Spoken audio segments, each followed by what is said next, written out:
Alright guys, welcome to our second comic book review. I'm doing this by myself today. The movie's coming out tomorrow.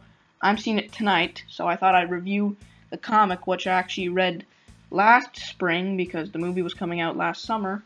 And I was excited for it, so I'm like, oh, I'm gonna read the comic. And then the movie got delayed until like now, so now I basically read it and I was like, well, now I gotta wait another like year. So I thought I might as well review it, kind of help myself refresh myself so I can, be good for the movie. Even though I hear the movie is very different, like it has the same kind of story, but even one of the main characters is different. Like he's the same character but different name and stuff. I don't, but it looks good. But we're not talking about the movie today. We're talking about the comic, which is called the Secret Service Kingsman, not Kingsman Secret Service. I don't really know why they changed the name. Kingsman Secret Service is kind of cooler in my opinion. In case they make a sequel, which I'm pretty sure there's no sequel to the comic, which I hope there is, because then I can go read it. But so it's written by Mark Millar, who's a great writer. He's wrote tons of stuff. He's wrote like Kick-Ass. He's wrote. I'll put a list on the screen. I can't focus right now. I think he wrote some of Civil War. Am I right? He wrote some Hit Girl. Anyways, we also got Dave Gibbons on the art, which is pretty good. Also, he wrote Jupiter's Legacy. I know that. Yeah. So, we also got Matthew Vaughn, who's directing the movie. He's a really good director. He's one of my favorites. He did Stardust, and he actually directed another Mark Millar movie, Kick-Ass. And he did X-Men First Class, and that's a great movie in my opinion. So, looking forward to that. So, basically what he did in the comics, he kind of, like, helped develop the story, and I think some of the characters, at least it says in the few front pages, like, helped plot or something, the story, but whatever. Anyways, the book starts off, and immediately the art is, like, awesome, because it has action immediately. It's got, like, all this crazy, like, explosions just happening. Actually, the beginning is actually really cool. Basically, what they're doing is they're kidnapping Mark Hamill. Yeah, Luke Skywalker. The actor, he's in it. He's in the comic from, like, getting assassinated or something. And then he actually ends up dying, like, immediately. So there's that. But a weird thing I see is that in the comic, I'll talk about this later, James Arnold is the villain. He basically just wants to take over people's minds with their cell phones and, like, take over the world. Very bad guy. Mark Hamill's actually playing him in the movie, so I don't know if they're playing homage to the comic. Why couldn't you just put Mark Hamill at the beginning, but that's cool. At least he's getting work. Mark Hamill's, I like him. He looks good work, obviously, so gotta like him. Anyways, so he's playing Professor Arnold in the movie, which is the villain. He's basically, and then the second main character, I guess, Jack London, who is Eggsy's or Gary's uncle, who is basically the main character. He shows up, and he's a British agent who's he works for the Secret Service, obviously, that's why it's called Secret Service Kingsman, and he, doesn't kidnap, but he kind of saves Mark Hamill, even though he ends up falling off a cliff and exploding. Yeah, okay. And it's got really cool dialogue, this whole scene. So basically, after all that stuff, which is pretty cool, we get a little intro to Eggsy, or Gary, who is the nephew of Jack London. He's our main character, the protagonist. He's a pretty cool character. He's very interesting, has a lot of layers. And you progressively care and like more throughout the story, which I think is the point of a character. He's a good storyteller, if you know what I mean by that. And throughout this story, can I just get this out of the way? There is so much pop culture references that I like, because they make you kind of freak out and like, Star Wars. But it gets to the point where it's also a little distracting, because they talk about J.J. Abrams, they talk about Star Trek, and they talk about Star Wars like constantly. Even the main villain, James Arnold, wears like a shirt that has like the alien poster on it. So, like that's cool, but it gets a little out of hand. So the overall feel of the comic is very James Bond, but it's also got its own like unique stuff to it, which is cool. Speaking of James Bond, like the weapons and stuff in this movie is amazing. So like the guns are cool. It's got flying car.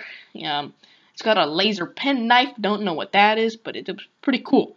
It's basically like a pen that shoots out a laser and just chops up people. and then shoots the car that Eggsy has, or Gary. He shoots rockets out of the damn trunk. Can I have that? I hope that's gonna be in the movie. I can definitely see Matthew Vaughn doing that. So let's hope. So Jack London, actually, okay, this is minor spoilers, but he does die in the book because of James Arnold, which is basically what gives Gary the mindset, because first he joined the Secret Service because of Jack London, because he saw the potential that he was a criminal before, but he realized like he is a very smart person, and he does like he has very much potential to be in the Secret Service. So Jack London kind of takes him under his wing and treats him all that and makes him learn all that stuff. So they bond a lot throughout the comic. And then Jack London dies, which gives Gary, or Eggsy, whatever I'm gonna call him Gary, so which gives him kind of more like boost to, so he gets angry, and he kind of like, I think that's like a big turning point for the character, because he's kind of like done being a criminal, and now it's time to go kill James Arnold. So basically, what he does is he gets a group of Secret Service, and I can't remember or not because I read it so long ago. I think he hijacks the plane from Secret Service or steals it. Anyways, he uses the plane to go get them, and they set up this whole huge operation. So they find James Arnold, where he's taking a bunch of hostages, and David Beckham is there. I don't know what to say about that. I don't know anything about hockey, but he's there. David Beckham, okay. So they go there, and it's this huge, like, awesome panel. Like, there's tons of panel. So it's this huge, awesome, like, action scene. There's great art. The dialogue's still really good in the scene. And basically, once Gary gets to James Arnold, you get, like, the greatest panel. And it was such, like you wanted James Arnold to die so bad throughout this comic. And then, so basically what happens is, Gary puts a gun to James Arnold's head and just says, F you, pulls the trigger, and you get this awesome art of just a bullet going through the back of his head. So I'll put that on the screen. Hopefully it's not too gory. I really hope they do something like that in the movie, but maybe that'd be too gory, because I think it's PG-13, but I hope something like that happens.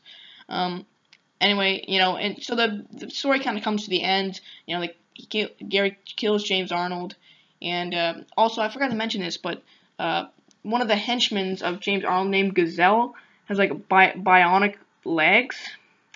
And in the trailer for the movie, there's like this girl with bionic legs. So I'm like, I assume that's what's happening there.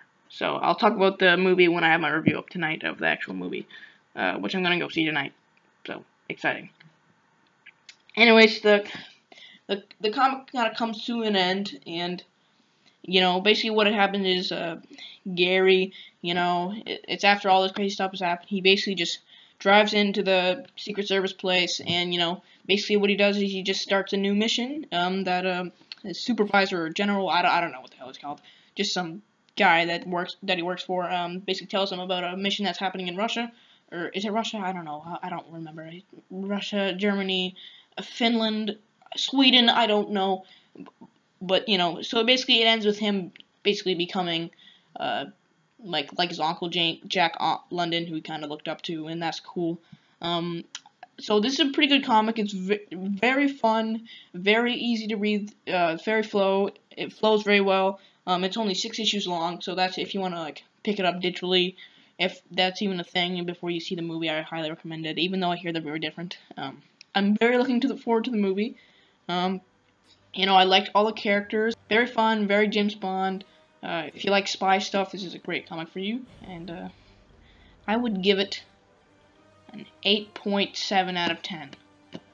Very particular, but it was awesome. So, highly recommend it, guys. Hope you enjoyed listening to this review as much as I read the comic. I enjoyed it a lot. So, thank you. Subscribe, comment, like on this video, and thank you. Bye.